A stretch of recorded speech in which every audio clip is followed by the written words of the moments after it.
Repeated वर्ग 3 document verification की बात कर रहे हैं हम, तो निम्न कारणों से डीवी से बाहर हो सकते हैं। देखें कि किन किन कारणों से चयनित छात्रों को डॉक्यूमेंट वेरिफिकेशन से बाहर किया गया।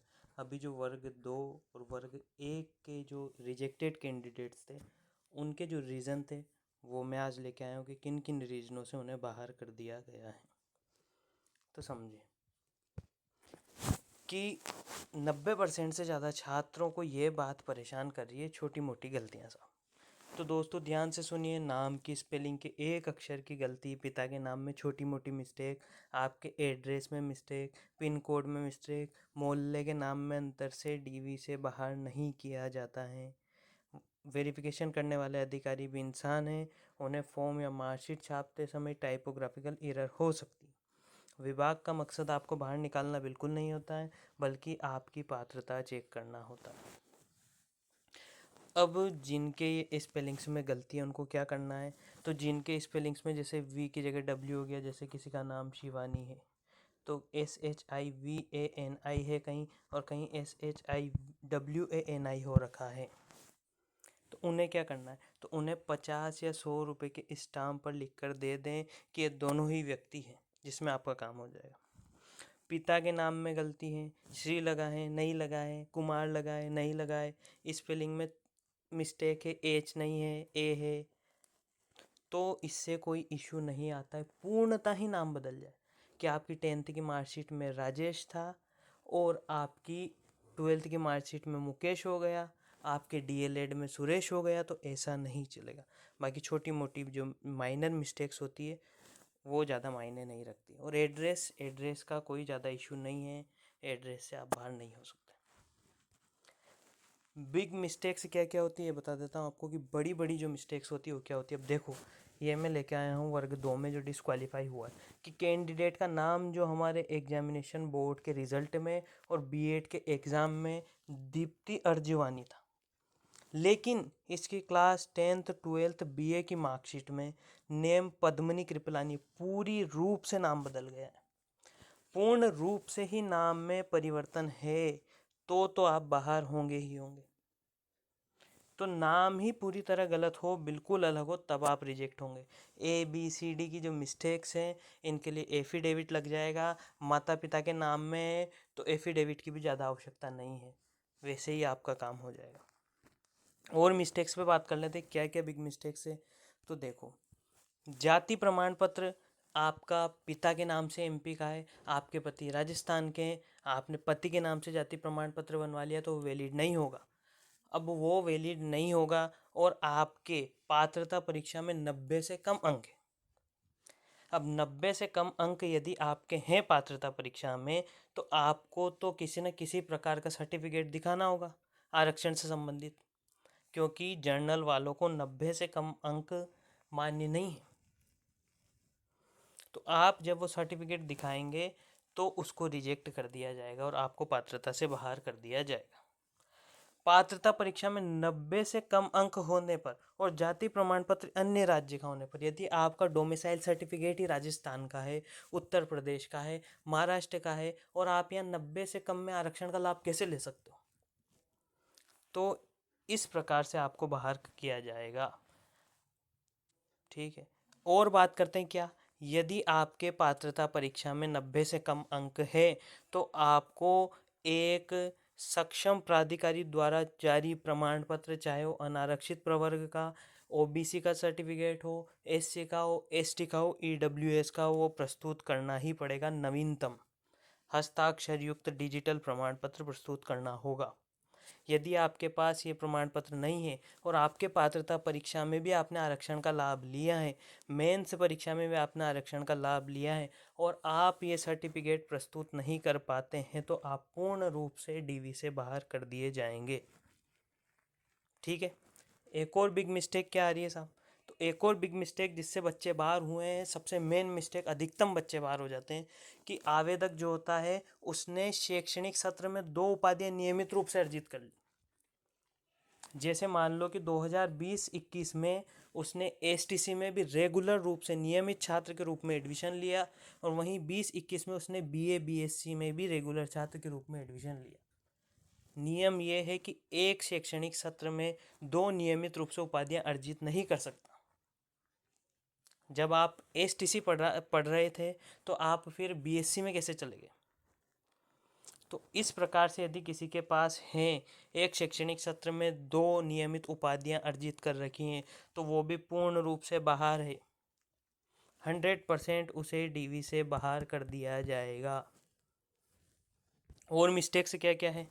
और मिस्टेक्स देखो आप, और मिस्टेक्स हैं कि आवेदक द्वारा प्रस्तुत अभिलेखों में नाम में पूर्ण रूपेण भिन्नता, पूरी तरीके से ही नाम यदि अलग है, जन्म तिथि का ही मिलान नहीं हो रहा है, कहीं जन्म तिथि है 10/10/2000 और कहीं आपकी जन्म तिथि आ रही है 10/11/1988, तो पूर्ण रूप से साल महीने सब बदल गए ना।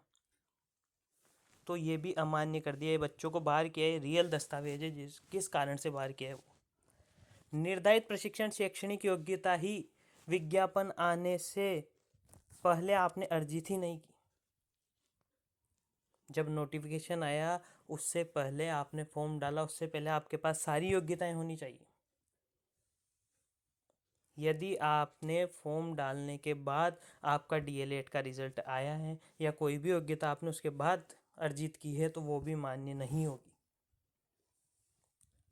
और देखो आप, तो यूनिवर्सिटीज़, कई सारी यूनिवर्सिटीज़ फर्जी रूप से चल रही है, एनसीटीई से मान्यता प्राप्त नहीं है फिर भी डीएलएड का कोर्स करवा रही है।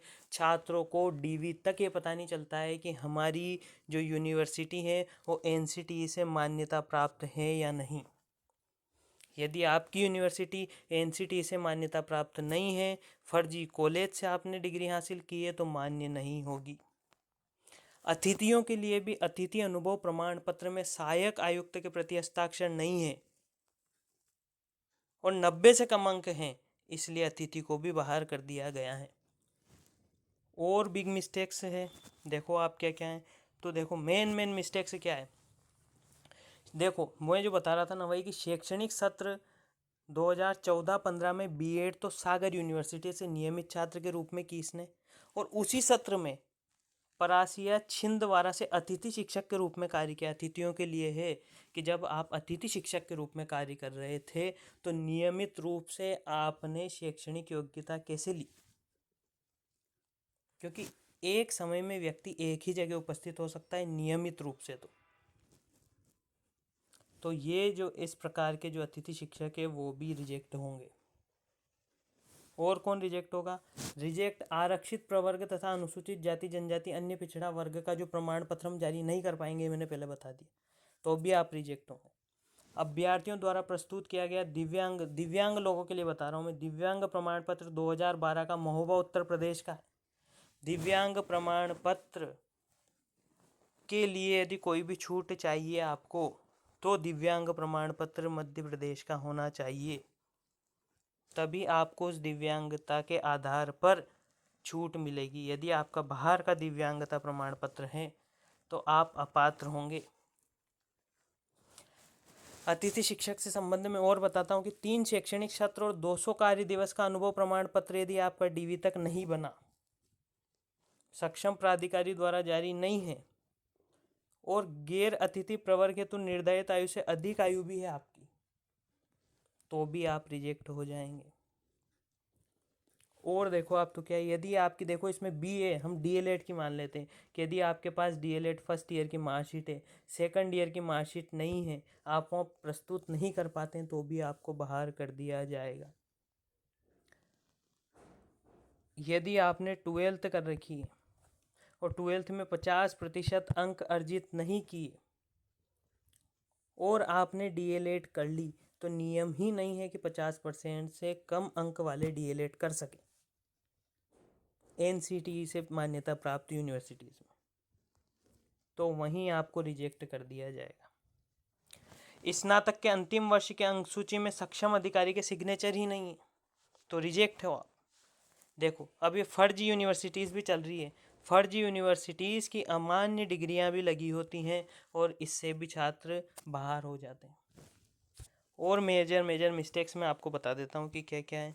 तो ओदर मिस्टेक्स क्या है, यदि 12th में आपके 50% से कम अंक हैं और आपने डीएलएड किया है तो आप बाहर होंगे।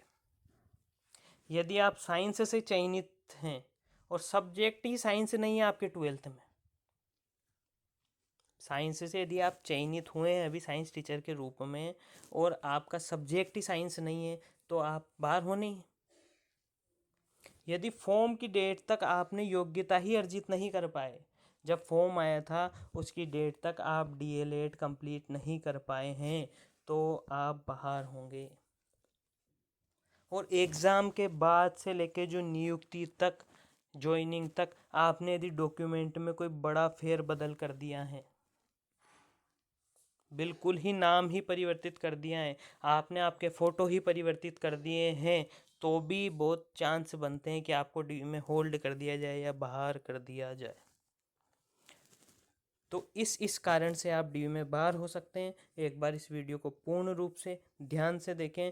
और भी आपके कोई सवाल हो तो कमेंट में ज़रूर पूछें, ताकि और भी कोई नई समस्या हो तो हम सबको पता चले और उसका समाधान हम खोजने का प्रयास करें। धन्यवाद।